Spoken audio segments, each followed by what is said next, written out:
Hello students, how are you. अभी आज class 12 का जो फर्स्ट चैप्टर है फिजिकल केमिस्ट्री का पार्ट है सॉलिड स्टेट, उस पर स्टार्ट करने जा रहे हैं। तो देखो एक्चुअली जो हमारा फर्स्ट चैप्टर है सॉलिड स्टेट्स, उसके बारे में डिस्कस कर रहे हैं। सबसे पहले व्हाट इज सॉलिड। अगर हम लोग सॉलिड स्टेट में सॉलिड के बारे में डिस्कस करें तो आपने जूनियर क्लासेस में पढ़ा होगा कि सॉलिड क्या होता है, क्योंकि आपने states of matter class 11th में एक पार्ट है स्टेट्स ऑफ मैटर, जिसमें आपने बहुत डिटेल में आपने टाइप ऑफ जो मैटर होते हैं जिसमें सॉलिड स्टेट होता है, लिक्विड स्टेट होता है, गैसियस स्टेट होता है, प्लाज्मा स्टेट होता है और बीईसी स्टेट होता है, उनके बारे में आपने डिस्कशन किया हुआ है। और फिर उसमें से गैसियस स्टेट्स और लिक्विड स्टेट्स को तो आपने क्लास 11th में एक चैप्टर के तौर पे डिस्कस किया हुआ है। उसका जो सेकेंड पार्ट है सॉलिड स्टेट, उसको हम लोग डिस्कस कर रहे हैं। तो सॉलिड स्टेट में हमें पता है कुछ बेसिक इंफॉर्मेशन आप जानते हो क्या होता है सॉलिड स्टेट्स के अंदर। इसके अंदर क्या होता है, जितने भी पार्टिकल्स होते हैं वो टाइटली हेल्डेड होते हैं एक दूसरे के साथ, इसलिए इनकी क्या होती है रिजिड शेप होती है। इनके बीच में स्ट्रॉन्ग इंटरमॉलिक्यूलर फोर्स होता है और क्या होता है इनके बीच का जो इंटरमॉलिक्यूलर स्पेस होती है वो बहुत नेग्लिजिबल होती है।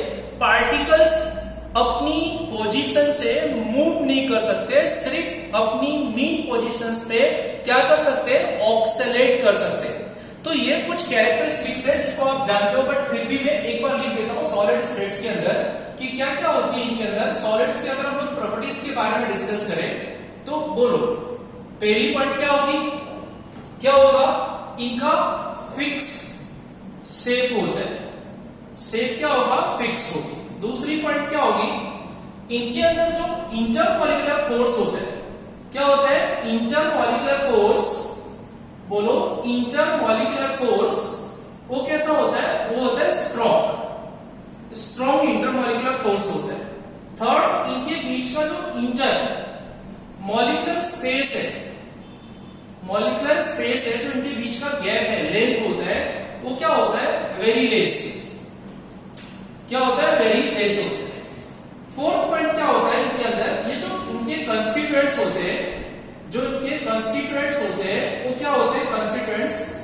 कंस्टिट्यूएंट्स में क्या हो सकता है, एटम हो सकता है, मॉलिक्यूल हो सकते हैं और क्या हो सकते हैं, बोलो मॉलिक्यूल्स, एटम्स और क्या हो सकते हैं, आयंस हो सकते हैं। ये क्या होते हैं, इनकी जो पोजीशंस होती है, पोजीशंस वो क्या होती है, फिक्स होती है। ये सिर्फ क्या कर सकते हैं, ये सिर्फ ऑक्सीलेट कर सकते हैं, ऑक्सीलेट कर सकते हैं कहां, अपनी मीन पोजीशंस के चारों तरफ, आई मीन चारों तरफ ऑक्सीलेट कर सकते हैं आगे पीछे, ठीक।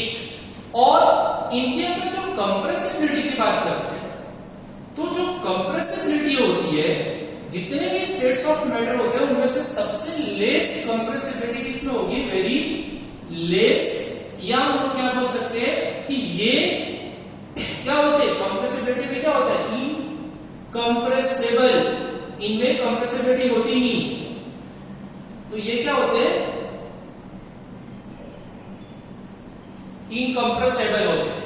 तो ये इनकी प्रॉपर्टीज है किसकी, सॉलिड स्टेट्स की। अब हम लोग आते हैं नेक्स्ट टॉपिक के ऊपर कि सॉलिड कितने तरह के होते हैं। तो हमें एक इंफॉर्मेशन तो आगे, what is called solid. Solid क्या होता है, solid it is a part, it is a states of matter in which all the particles are tightly helded to each other, और इसकी वजह से उनकी क्या होती है, शेप जो होती है वो फिक्स्ड होती है। उनके अंदर का जो इंटरमॉलिक्यूलर फोर्स होता है वो क्या होगा, इंटरमॉलिक्यूलर फोर्स स्ट्रॉन्ग होता है। इंटरमॉलिक्यूलर स्पेस क्या होगी, नेग्लिजिबल या बहुत कम होती है। कंस्टिट्यूएंट्स जो होते हैं वो क्या होते हैं, अपनी पोजीशंस पे फिक्स्ड होते हैं, सिर्फ अपनी पोजीशंस पे क्या कर सकते हैं, ऑक्सीलेट कर सकते हैं और कहीं नहीं जा सकते। एंड ये क्या होती है, इनमें कंप्रेसिबिलिटी नहीं होती, ये नॉन कंप्रेसिबल होते हैं या ये इनकंप्रेसिबल होते हैं। तो कंप्रेसिबिलिटी जीरो है या ऑलमोस्ट जीरो है, कंस्टिट्यूएंट्स अपनी पोजीशंस पे फिक्स है, इंटरमॉलिक्यूलर स्पेस बहुत कम है, इंटरमॉलिक्यूलर फोर्स बहुत ज्यादा है और इनकी जो शेप है वो कैसे होती है, फिक्स्ड होती है। तो अब इसके बाद जो हम लोग डिस्कशन करेंगे टाइप ऑफ सॉलिड के बारे में डिस्कस करेंगे। तो देखो अगर हम लोग टाइप ऑफ सॉलिड की बात करते हैं तो सॉलिड कितनी तरह के होते हैं। टाइप ऑफ सॉलिड्स की अगर बात करते हैं तो देखो इधर सॉलिड दो तरह के होते हैं। सॉलिड एक होता है इसका पार्ट, बोलो, एक होता है क्रिस्टलाइन सॉलिड। एक क्या होता है? Crystalline solid. एक होता है क्रिस्टलाइन सॉलिड एंड दूसरा second one is called amorphous solid. ये क्या होता है? Amorphous solid. तो first one is called crystalline solid and second one is called amorphous solid. जो क्रिस्टलाइन सॉलिड होते हैं इसमें जो कंस्टिट्यूएंट्स होते हैं वो किस तरह से अरेंज होते हैं, एक मैं एग्जांपल के तौर पे यहाँ पे एक अरेंजमेंट बताता हूं मैं। जैसे ये देख लो पार्टिकल, इनको क्या किया मैंने, इस तरह से अरेंज कर दिया और यहां पे पार्टिकल का एक रेंडम अरेंजमेंट कर देते हैं।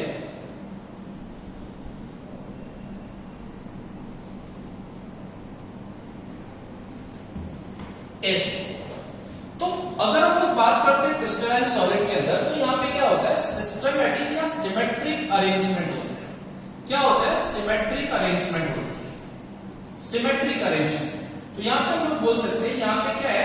Regular arrangement. रेगुलर अरेंजमेंट है किसके? पार्टिकल्स के, कंस्टिट्यूएंट्स के। या इसी को क्या बोलते हैं? Symmetrical arrangement. इसमें क्या होता है? सिमेट्रिकल अरेंजमेंट होता है। अच्छा, यहां पे क्या होता है? यहां पे इरेगुलर होता है। इरेगुलर क्या होगा? अरेंजमेंट होता है। या इसी को क्या बोल सकते हैं? Unsymmetrical arrangement. अच्छा, ये जो होता है क्रिस्टलाइन सॉलिड, इसी को हम लोग रियल सॉलिड बोलते हैं। यही क्या है? ट्रू सॉलिड है। तो ये हमारा ट्रू सॉलिड है। तो अगर ये ट्रू सॉलिड है तो एमॉर्फस क्या होगा? एमॉर्फस ट्रू सॉलिड नहीं होता, बल्कि ये क्या होता है? ये आपको सॉलिड जैसा दिखता है। This is called pseudo solid. ये क्या होता है? Pseudo solid. और ये रियल में क्या होता है? सुपर कूल्ड लिक्विड होता है। क्या होता है? सुपर कूल्ड लिक्विड होता है। तो ये ट्रू सॉलिड होता है, ये ट्रू सॉलिड नहीं होता, बल्कि ये क्या होता है? ये सुपर कूल्ड लिक्विड होता है, बट ये सॉलिड जैसा दिखता है। अच्छा, अब इस पॉइंट पे आता हूं मैं। ट्रू सॉलिड और सुपर सॉलिड के बारे में डिस्कशन करते हैं या सुपर कूल्ड लिक्विड के बारे में डिस्कशन करते हैं। तो पहले सपोज करो हम लोग डिस्कशन करते हैं प्लास्टिक के बारे में और मेटल के बारे में। आयरन ले लेते हैं। मेरे हाथ में ये प्लास्टिक है और आयरन, आप समझ लो आयरन एक ट्रू सॉलिड है, जबकि प्लास्टिक क्या है? प्लास्टिक एक सूडो सॉलिड है।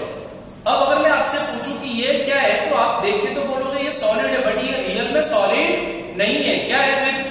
बोले ये सॉलिड दिखता है, बट ये सॉलिड नहीं है, लिक्विड है। मैंने कहा लिक्विड को कैसे पहचाना? कैसे आपने बोल दिया ये लिक्विड है और आपने बोल दिया आयरन एक ट्रू सॉलिड है?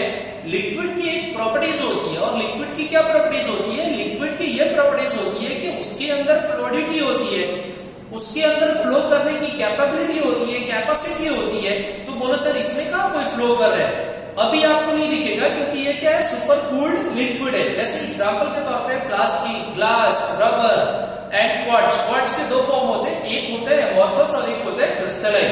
जैसे एक एग्जांपल के तौर पे विंडो में अगर कोई ग्लास है या डोर में कोई ग्लास लगी हुई है, तो अगर हम उसको लॉन्ग टाइम के लिए छोड़ दें, ऐसे लॉन्ग टाइम के लिए छोड़ देंगे, तो क्या होता है? ऊपर से जो ग्लास के पार्टिकल्स होते हैं, कंस्टिट्यूएंट्स होते हैं, वो धीमे धीमे धीमे धीमे धीमे धीमे धीमे धीमे क्या होते हैं? नीचे की तरफ मूव करने लगते हैं। And after a long years अगर आप उसको मेजर करोगे तो आप देखोगे कि नीचे की थिकनेस बढ़ गई है और ऊपर की थिकनेस घट गई है।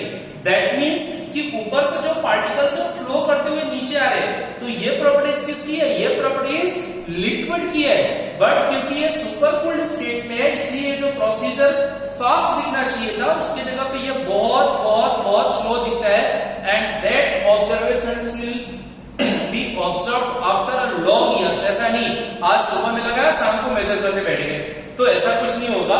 तो ये जो सूडो सॉलिड होता है, ये दिखते सॉलिड है, बट रियली में they are not a solid, they are super cooled liquid. ये क्या होते हैं? सुपर कूल्ड लिक्विड होते हैं, और ये ट्रू सॉलिड होते हैं। चलो, तो इसमें रेगुलर अरेंजमेंट है। क्या है इसमें? रेगुलर अरेंजमेंट, या इसमें अरेंजमेंट है, एमोर्फस के अंदर क्या है, इरेगुलर अरेंजमेंट है या अनसिमेट्रिकल अरेंजमेंट है, ये ट्रू सॉलिड होता है, ये सूडो सॉलिड होता है या सुपरकूल्ड लिक्विड होता है। चलो थर्ड पॉइंट बता दो फटाफट, क्या होगा? देखो यार, अगर यहां पे हम लोग बात करते हैं, अगर यहां देखना, ये जितनी स्ट्रॉन्ग फोर्स के साथ यहां पे जुड़ा हुआ, उतनी स्ट्रॉन्ग फोर्स के साथ यहां पे जुड़ा हुआ है, उतनी स्ट्रॉन्ग फोर्स के साथ यहां पे जुड़ा हुआ है। मतलब कहीं पे भी अगर आप जाओ तो हर जगह इक्वल फोर्स ऑफ अट्रैक्शन है, बट यहां पे अगर आप देखो तो यहां फोर्स ऑफ अट्रैक्शन बहुत वीक है, यहां फोर्स ऑफ अट्रैक्शन स्ट्रॉन्ग है। तो ये स्ट्रॉन्ग है, ये वीक है। तो अगर हम लोग एक सर्टेन अमाउंट ऑफ हीट यहां पे प्रोवाइड करेंगे, तो जब ये ब्रेक हो रहा होगा उसी टाइम पे ये ब्रेक हो रहा होगा, उसी टाइम पे ये ब्रेक हो रहा होगा। जबकि यहां पे क्या होगा, ये ब्रेक हो जाएगा बट ये ब्रेक नहीं होगा। तो दैट मींस अगर मैं मेल्टिंग पॉइंट की बात करूं तो इसमें सबके सब एक साथ एक्चुअली पार्टिकल क्या होंगे, ब्रेक होंगे। तो इसमें क्या होगा, एक फिक्स्ड मेल्टिंग पॉइंट होगा। क्या होगा? Fixed melting point. क्या होगा? फिक्स्ड। जबकि इसकी मेल्टिंग पॉइंट की अगर हम लोग बात करें तो इसमें फिक्स्ड मेल्टिंग पॉइंट नहीं होगा। क्या होगा बोलो? इसमें आएगा अ रेंज ऑफ मेल्टिंग पॉइंट। क्या होगा? रेंज ऑफ मेल्टिंग पॉइंट ये शो करेगा। ठीक है, रेंज ऑफ मेल्टिंग पॉइंट मतलब सॉफ्टनिंग पहले स्टार्ट होगी और मेल्टिंग बहुत देर में स्टार्ट होगी। अब अगर हम लोग फोर्थ पॉइंट पे आते हैं, इनकी एंथैल्पी ऑफ फ्यूजन की बात करते हैं। एंथैल्पी ऑफ फ्यूजन, तो अगर हम लोग एंथैल्पी ऑफ फ्यूजन की बात करते हैं तो देखो एंथैल्पी ऑफ फ्यूजन क्या होगा, जब ये फ्यूज होगा उसी टाइम पे ये भी होगा, उसी टाइम पे ये भी होगा, उसी टाइम पे ये भी होगा। तो ये क्या होगा? डेफिनिट होगा। क्या होगा? डेफिनिट होगा। और अगर यहाँ पे हम लोग एंथैल्पी ऑफ फ्यूजन की बात करते हैं तो यहाँ पे एंथैल्पी ऑफ फ्यूजन क्या होगी? डेफिनिट होगी। क्या एंथैल्पी ऑफ फ्यूजन डेफिनिट होगी? क्या? अरे बोलो। तो यहाँ पे क्या होगा? Non definite. ये डेफिनिट नहीं होगा। ठीक है, ये एंथैल्पी ऑफ फ्यूजन की बात करते हैं। अगर आप यहाँ पे कोई शार्प एज की चाकू लेते हो, कोई भी कटर लेते हो और इसकी कटिंग करते हो, तो अगर आप इसको कट करते हो तो जो शार्प एज से अगर आप इसको कटिंग करते हो तो यहाँ पे क्या होगा? स्मूथ सरफेस है, सरफेस है, रेगुलर एंड स्मूथ सरफेस है। जब यहां पे आप इसको शार्प एज से कट करोगे, शार्प एज से कट करोगे, ठीक है, तो आप यहां देखोगे, ठीक है, कट करोगे, सॉरी, तो जब यहां पे आप इसको कट करोगे तो यहां जो एज होगा वो कैसा होगा? रफ एज आएगा। कैसा होगा? रफ एज आएगा एंड कैसा होगा? इरेगुलर होगा। जबकि यहां पे क्या होगा? स्मूथ एंड क्या होगा? रेगुलर होगा। तो ये कुछ प्रॉपर्टीज इनकी हुई। नेक्स्ट पॉइंट पे आते हैं हम लोग। तो देखो, अगर हम लोग बात करें, इसमें अरेंजमेंट हो गई, इसमें ट्रू सॉलिड हो गया, इसकी मेल्टिंग पॉइंट फिक्स्ड हो गई, एंथैल्पी ऑफ फ्यूजन इसकी क्या हो गई? डेफिनिट हो गई। कट करने पे कैसा होगा? स्मूथ एज के साथ कटिंग होती है, रफ एज के साथ कटिंग होती है। अब बात करते हैं ऑर्डर। इनका ऑर्डर कैसा होता है? Order of arrangement. तो देखो यहां जिस तरह के अरेंजमेंट है वही ये कंटिन्यू होता जा रहा है आगे भी। तो इसमें क्या होता है? लॉन्ग रेंज ऑर्डर आती है, लॉन्ग रेंज ऑर्डर आती है। और यहां पे अगर हम लोग डिस्कस करें तो यहां पे लॉन्ग रेंज ऑर्डर नहीं आएगी। यहां का अरेंजमेंट सेम है बट यहां अलग हो गया, यहां सेम है, यहां अलग हो गया। तो यहां क्या होता है? हर एक मोमेंट के बाद इनकी जो अरेंजमेंट है वो क्या हो जाती है? बदल जाती है। तो यहाँ जो ऑर्डर ऑफ अरेंजमेंट है वो लॉन्ग के बजाय क्या होगी? शॉर्ट रेंज क्या होगी? ऑर्डर। तो यहाँ शॉर्ट रेंज ऑर्डर होगा, यहाँ क्या होगा? लॉन्ग रेंज ऑर्डर होगा। चलो अगले पॉइंट पे आते हैं। तो देखो ये पॉइंट हो गए। अब नेक्स्ट पॉइंट की बात करते हैं। इन दोनों में एक और प्रॉपर्टीज का डिफरेंस है। ये याद है, ये एनआइसोट्रॉपी शो करता है और ये आइसोट्रॉपी शो करता है। लो हो गई प्रॉब्लम। एक हो गया एनआइसोट्रॉपी, दूसरा हो गया आइसोट्रॉपी। बोले ये एनआइसोट्रॉपी और आइसोट्रॉपी क्या होता है? मैंने कहा डायरेक्शन में अब अलग अलग डायरेक्शंस में जाते हो तो अलग अलग पॉइंट पे अगर उनकी फिजिकल प्रॉपर्टीज, ध्यान से सुनना, अगर आप अलग अलग डायरेक्शंस में जाते हो तो अलग अलग पॉइंट पे अगर उनकी फिजिकल प्रॉपर्टीज यहां अगर ये अलग अलग है तो that is called anisotropy. But अगर आप अलग अलग डायरेक्शंस में जाते हो और अलग अलग पॉइंट के ऊपर भी अगर उनकी फिजिकल प्रॉपर्टीज सेम मिलती है तो उनको क्या बोलेंगे, आइसोट्रॉपी। जैसे एक एग्जांपल के तौर पे मैं आपको बहुत कॉमन एग्जांपल देता हूं। जैसे सपोज कर लो किसी के यहाँ 10,000 पब्लिक की गैदरिंग है, उन्होंने इनवाइट किया हुआ 10,000 लोगों को खाने पे बुलाया और उन्होंने क्या किया, एक जगह अरेंजमेंट करके रखी है। तो अरेंजमेंट कैसा करेगा, अगर सिस्टमेटिक होगा और रेगुलर अरेंजमेंट करेगा तो क्या करेगा, एक रो जनरेट करेगा, फिर स्पेस देगा, फिर दूसरी रो जनरेट करेगा, फिर स्पेस देगा, फिर तीसरी रो क्या करेगा, अरेंज करेगा। अरेंजमेंट ऐसे सिस्टमेटिक। अगर मल्टी लेयर्ड है, सपोज कर लो 3D की बात कर रहे हैं तो फिर उसके ऊपर ऐसे ऐसे ऐसे। बट अगर सपोज कर लो उसने उस भीड़ को रैंडम छोड़ दिया, इतनी पब्लिक को रैंडम छोड़ दिया, तो कोई कहीं कोई कहीं कोई कहीं कोई कहीं ऐसे ऐसे ऐसे ऐसे ऐसे एकदम से रैंडम मिक्सअप हो गए। अगर ऊपर से कोई उनकी फोटोग्राफी करे, उनकी फोटो ले, तो जब सिस्टमेटिक होगा तो दिखेगा एक जगह बहुत क्या है, डेंस है, जहां पे पब्लिक क्यूब में खड़ी है, बीच में स्पेस है, फिर डेंस है, फिर स्पेस है, फिर डेंस है, लाइक दिस। मतलब यहां प्रॉपर्टीज कुछ और मिलेगी, यहां कुछ और मिलेगी, यहां कुछ और मिलेगी। जैसे एग्जांपल के तौर पे इस पॉइंट पे रिफ्रैक्टिव इंडेक्स अलग होगा, इस पॉइंट पे अलग होगा, इस पॉइंट पे अलग होगा, इस पॉइंट पे अलग होगा। दैट मींस क्या शो कर रहा है, एनाइसोट्रॉपी। क्या anisotropy, when we move in a different directions we find the different physical properties like refractive index, like क्या चीज बोलो, रिफ्रैक्टिव इंडेक्स के अलावा डेंसिटी, इस तरह की जो प्रॉपर्टीज होती है वो अलग अलग दिखती है।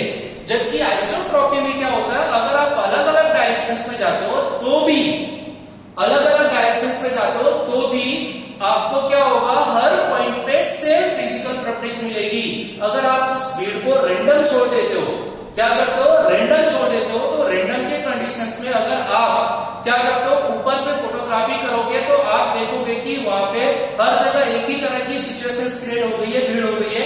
दैट मींस कि अलग अलग डायरेक्शंस में जाने पे भी, अलग अलग पॉइंट पे भी उनकी फिजिकल प्रॉपर्टीज क्या है, सेम है, और यहाँ क्या है, डिफरेंट है। फिर से एक बार ध्यान से सुनना, anisotropy, when we move in a different directions we get the different physical properties, that is called anisotropies. This is called anisotropy and it is a properties of crystalline solid। जबकि हम अलग अलग डायरेक्शंस में जाते हैं, अलग अलग point पे अगर हमें सेम फिजिकल प्रॉपर्टीज मिलती है तो उनको हम लोग क्या बोलेंगे, आइसोट्रॉपी बोलेंगे। और आइसोट्रॉपी के केस में देखो इधर, ये जो आइसोट्रॉपी होता है ये किसका एग्जांपल है, एमॉर्फस का। तो ये एनाइसोट्रॉपी शो करता है, ये आइसोट्रॉपी शो करता है। यहां देखो लिख देता हूं मैं एनाइसोट्रॉपी और आइसोट्रॉपी के बारे में। When we move in different direction we get different physical properties। तो ऐसे को क्या बोलेंगे, this type of properties is called anisotropy। और अगर हम लोग when we move in different direction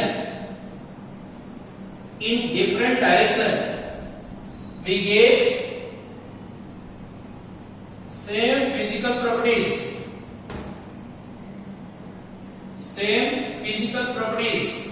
तो उसको क्या बोलेंगे, बोलो, दिस इज कॉल्ड आइसोट्रॉपी।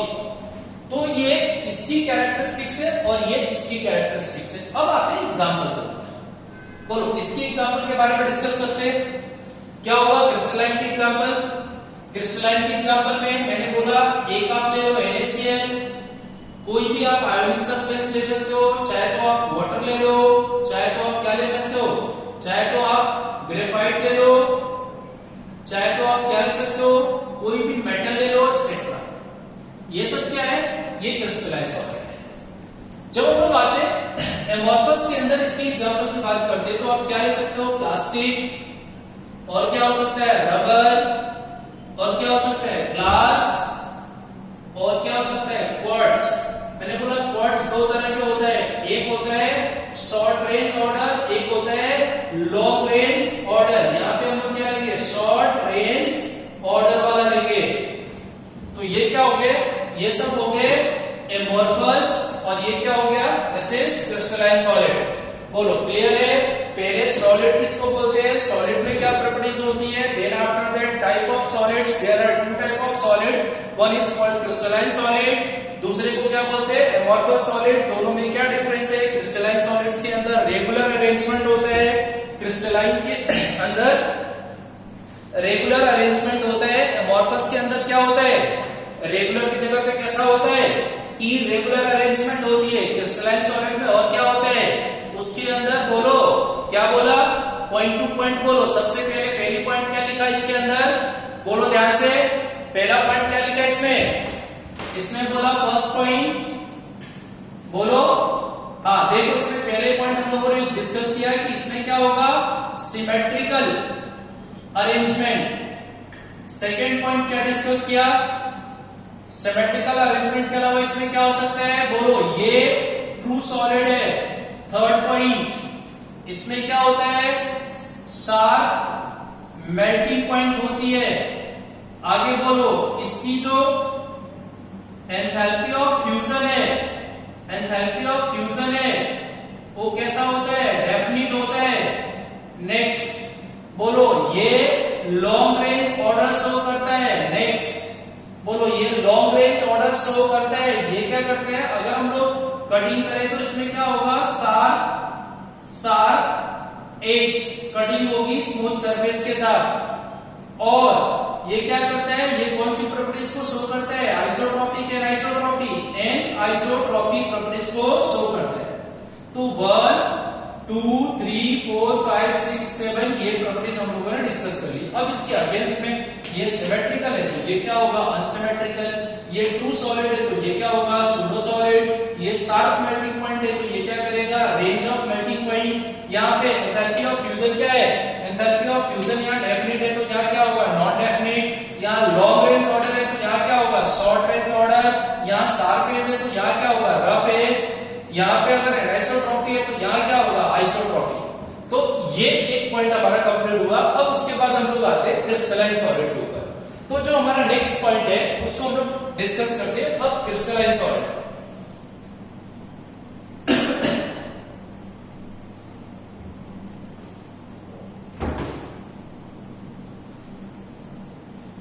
देखो, अगर हम लोग क्रिस्टलाइन सॉलिड के बारे में डिस्कस करते हैं तो क्रिस्टलाइन सॉलिड, ये जो क्रिस्टलाइन सॉलिड होता है ये कितने तरह का होता है। तो यहां पे हम लोग टाइप ऑफ क्रिस्टलाइन सॉलिड की बात करते हैं। टाइप ऑफ क्रिस्टलाइन सॉलिड की बात करते हैं। पहले बेसिक इंफॉर्मेशन करवा लेता हूं, फिर हम लोग आगे बढ़ते हैं। तो टाइप ऑफ क्रिस्टलाइन सॉलिड में फर्स्ट होता है, ध्यान से सुनना, पहला होता है मॉलिक्यूलर। क्या होता है, मॉलिक्यूलर। जो सेकेंड होता है दिस इज कॉल्ड आयोनिक। जो थर्ड होता है this is called metallic. And जो लास्ट होता है दिस इज कॉल्ड कोवेलेंट। तो ये कितने तरह के होते हैं, टोटल 4 तरह। कौन कौन से, molecular crystalline solid, ionic crystalline solid, metallic crystalline solid and covalent crystalline solid. जो मॉलिक्यूलर होता है इसके फर्दर 3 पार्ट होते हैं। एक होता है इसमें नॉन पोलर, ये क्या होता है, नॉन पोलर मॉलिक्यूलर। दूसरा क्या होता है, पोलर। एंड थर्ड जो होता है ये this is called hydrogen bond, hydrogen bonded. Ionic में से कोई सब कैटेगरीज है नहीं, मेटेलिक में से कोई सब कैटेगरीज नहीं है, और कोवेलेंट में ऐसी कोई सब कैटेगरीज है नहीं। जो नॉन पोलर होता है इसमें जो फोर्स लगता है, फोर्स, वो कौन सी फोर्स लगेगी, बोलो, यहां लगेगा डिस्पर्सन फोर्स। यहाँ पे डिस्पर्सन फोर्स लगता है, या उसी को एक और नाम से जानते हैं, क्या बोलते हैं, वैन डर वाल्स फोर्स, या एक और नाम से जानते हैं, क्या बोलते हैं उसी को, लंडन फोर्स। यहां जो होगा, यहाँ पे कौन सा होगा, डाइपोल डाइपोल इंटरैक्शंस। क्या होगा, डाइपोल डाइपोल इंटरैक्शंस, इंटरैक्शंस। और यहाँ पे क्या होगा, यहाँ पे होगा हाइड्रोजन बॉन्ड। यहाँ क्या होगा, हाइड्रोजन बॉन्ड। ये केमिकल बॉन्डिंग में पढ़ाया हुआ है hydrogen bond. Dipole dipole interactions में हम लोगों ने केमिकल बॉन्डिंग में पढ़ा हुआ, और डिस्पर्सन फोर्स या लंडन फोर्स या उसको क्या बोलते हैं, वैन डर वाल्स फोर्स, उसको भी करवाया हुआ है। आयोनिक के अंदर कौन सी फोर्स लगती है, इलेक्ट्रोस्टैटिक फोर्स, इलेक्ट्रोस्टैटिक फोर्स, या इसी को कूलम्बियन फोर्स बोलते हैं। मेटालिक में क्या लगता है, मेटालिक फोर्स। यहाँ पे क्या लगता है, मेटालिक फोर्स, मेटालिक फोर्स यहाँ पे लगता है, मेटालिक बॉन्ड होती है। और यहाँ पे कोवेलेंट में, या कोवेलेंट बॉन्ड होता है, या नेटवर्किंग बॉन्ड होता है। कोवेलेंट का एक और नाम से जानते हैं, क्या बोलते हैं उसको, नेटवर्किंग। तो एक होता है कोवेलेंट, या इसको क्या बोलते हैं, नेटवर्किंग। यहां देख लो, मेटालिक, आयोनिक, मॉलिक्यूलर, इनको हम लोग आगे अभी डिस्कस करते हैं, ठीक है। होल्ड रखना, देखो। तो मॉलिक्यूलर के अंदर क्या हो गया, मॉलिक्यूलर के अंदर तीन पार्ट हो गए, non polar, polar, hydrogen bonded. Ionic, ionic में क्या हो गया, इलेक्ट्रोस्टैटिक। मेटालिक, मेटालिक में क्या हो गया, मेटालिक बॉन्ड। और कोवेलेंट में कोवेलेंट बॉन्ड, या इसको नेटवर्किंग बॉन्ड। यहां तो कंस्टिट्यूएंट्स होते हैं, जो कंस्टिट्यूएंट्स होते हैं इन तीनों के अंदर, तो कैसे होते हैं ये, यहाँ पे कौन होता है कंस्टिट्यूएंट्स के तौर पे, मॉलिक्यूल। यहाँ क्या होता है, मॉलिक्यूल। यहाँ जो कंस्टिट्यूएंट्स के तौर पे होते हैं, यहाँ पे क्या होते हैं, आयन। आयोनिक में क्या होता है, आयन। यहाँ पे क्या होता है, यहाँ पे पॉजिटिव आयन होता है, पॉजिटिव आयन होता है मेटल के अंदर। बट क्या होता है कि ये जो पॉजिटिव आयन होते हैं, इनके इलेक्ट्रॉन्स जो होते हैं वो क्या, कैसे होते हैं, डीलोकेलाइज्ड इलेक्ट्रॉन, डीलोकेलाइज्ड, लोकेलाइज्ड इलेक्ट्रॉन होते हैं, जो किसमें होते हैं, डीलोकेलाइज्ड इलेक्ट्रॉन जो होते हैं वो किसमें होते हैं, बोलो, इंटरमॉलिक्यूलर स्पेस के अंदर। उसको हम लोग क्या बोलते हैं, बोलो, सी इलेक्ट्रॉन, सी मॉडल इसको हम लोग बोलते हैं। तो ये सी मॉडल, इलेक्ट्रॉन सी मॉडल के अंदर, इसको हम लोग ऑलरेडी केमिकल बॉन्डिंग के अंदर डिस्कस कर चुके हैं। तो यहाँ पे होता है। और कोवेलेंट में क्या होता है, यहाँ पे जो कंस्टिट्यूएंट्स होते हैं वो या तो एटम होते हैं, या कई बार मॉलिक्यूल होते हैं, एटम या मॉलिक्यूल होते हैं। यहाँ जो फर्स्ट है इसमें से, ये कंस्टिट्यूएंट्स, इनके कंस्टिट्यूएंट्स, इनके बारे में डिस्कस करें, इनके एग्जांपल लेते हैं। तो आप मुझे बता सकते हो, नॉन पोलर मॉलिक्यूलर हाइड्रोजन, जैसे आप क्या ले सकते हो, H2 ले सकते हो, I2 ले सकते हो, कार्बन टेट्राक्लोराइड ले सकते हो, आप क्या ले सकते हो, Br2 ले सकते हो, एक्सेट्रा। ये सब क्या है, ये है नॉन पोलर। या आप हीलियम ले सकते हो, नियॉन ले सकते हो। अगर हम लोग डाइपोल डाइपोल की बात करते हैं, तो आप ले सकते हो SO2 ले सकते हो, HCl ले सकते हो, ये सब आप ले सकते हो। अगर हम बात करते हैं हाइड्रोजन बॉन्डेड की, तो हाइड्रोजन बॉन्डिंग किसमें होती है, आप ले सकते हो अमोनिया, आप क्या ले सकते हो, वाटर, क्या ले सकते हो, HF लिख सकते हो, एक्सेट्रा। अगर हम बात करते हैं आयोनिक के अंदर, तो आयोनिक में बोलो एग्जांपल क्या ले सकते हैं, NaCl, बोलो क्या लिख सकते हैं, इसके अलावा CaSO3, एक्सेट्रा।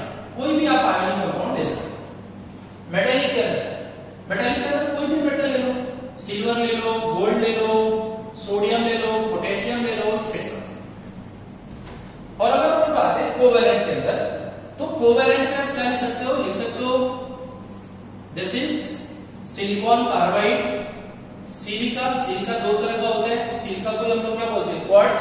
क्वार्ट्ज दो तरह का होता है, एक होता है लॉन्ग रेंज ऑर्डर, एक होता है शॉर्ट रेंज ऑर्डर।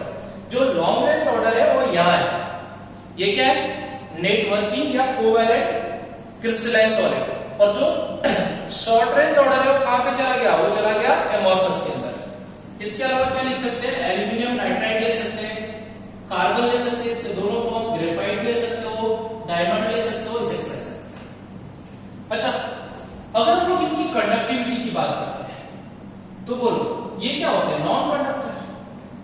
ये क्या होते हैं, नॉन कंडक्टर। ये भी क्या होते हैं, नॉन कंडक्टर। ये क्या होते हैं, नॉन कंडक्टर। इनकी बात करें तो ये कंडक्टर होते हैं, बट कौन से स्टेट में? कंडक्टर कौन से में? लिक्विड स्टेट में। कौन से स्टेट में? लिक्विड स्टेट में सिर्फ कंडक्टर होते हैं। यहां पे बात करते हैं तो ये क्या होते हैं? कंडक्टर होते हैं। ये क्या होते हैं? कंडक्टर होते हैं। और ये सब इसको छोड़ के ये एक कंडक्टर होता है, बाकी सबके सब क्या होते हैं? Non conductor. नॉन कंडक्टर, क्योंकि आपको पता है ग्रेफाइट क्या होता है? Good conductor. तो अगर हम लोग यहाँ पे डिस्कशन करते हैं, ध्यान से सुनो, टाइप ऑफ क्रिस्टलाइन सॉलिड। तो टाइप ऑफ क्रिस्टलाइन सॉलिड में क्या आया? टाइप ऑफ क्रिस्टलाइन सॉलिड में पहला आया मॉलिक्यूलर, दूसरा आयोनिक, तीसरा मेटालिक, चौथा कोवैलेंट। जो मॉलिक्यूलर है उसके तीन पार्ट है, non polar, polar, hydrogen bonded. जो नॉन पोलर है that is also known as, उसके अंदर कौन सी फोर्स लगेगी? Dispersion force. जो पोलर है उसके अंदर कौन सी फोर्स लगेगी? Dipole dipole interactions. और जो हाइड्रोजन बॉन्डेड है उसमें कौन सी फोर्स लगेगी? Hydrogen bond. जो आयोनिक होता है उसमें फोर्स ऑफ अट्रैक्शन कौन सी होती है? इलेक्ट्रोस्टैटिक। जो मेटालिक होता है उसमें कौन सी फोर्स लगती है? Metallic bond. और जो कोवैलेंट होता है उसमें कोवैलेंट बॉन्डिंग होती है, या उसी को हम लोग क्या बोलते हैं? नेटवर्किंग। अब यहाँ पे अगर हम लोग बात करते हैं इनके कंस्टिट्यूएंट्स क्या होते हैं, इनके कंस्टिट्यूएंट्स मॉलिक्यूल्स का ये बना होता है। ये किसके? आयंस के बने होते हैं। ये एक्चुअली मेटल में एटम होते हैं जिनमें से इलेक्ट्रॉन निकल के क्या होते हैं? उनकी जो बीच की स्पेस होती है, इंटरमॉलिक्यूलर स्पेस होती है, उसमें चली जाती है। और ये जो आयंस होते हैं उनको हम लोग क्या बोलते हैं? कर्नल। और इनको हम लोग क्या बोलते हैं? Delocalised electron. डीलोकलाइज्ड इलेक्ट्रॉन बोलते हैं, या इसी को मोबाइल इलेक्ट्रॉन बोलते हैं। और ये हम लोग ऑलरेडी डिस्कस कर चुके हैं, एक टॉपिक डिस्कस कर चुके हैं, इलेक्ट्रॉन सी मॉडल कहां पे? केमिकल बॉन्डिंग के अंदर। और कोवैलेंट के बारे में डिस्कस करते हैं तो ये जो कोवैलेंट होता है इसमें कोवैलेंट बॉन्डिंग होती है, नेटवर्किंग होती है। जैसे आप ग्रेफाइट या डायमंड के केसेस में जानते हो, ग्रेफाइट में आपने देखा हुआ है कि स्ट्रक्चर ऐसे हम लोग ड्रॉ करते हैं, ऑलरेडी पीडॉक में किया हुआ है, बॉन्ड लेंथ, बॉन्ड एंगल सब करवाया हुआ है, कितनी कितनी होती है। ऐसे एक लेयर है, इसके नीचे दूसरी लेयर होगी लाइक दिस, इसके नीचे दूसरी लेयर है। तो इस तरह से ये होता है। तो ये हमारा हो गया क्रिस्टलाइन सॉलिड। अब देखो इनकी मेल्टिंग पॉइंट।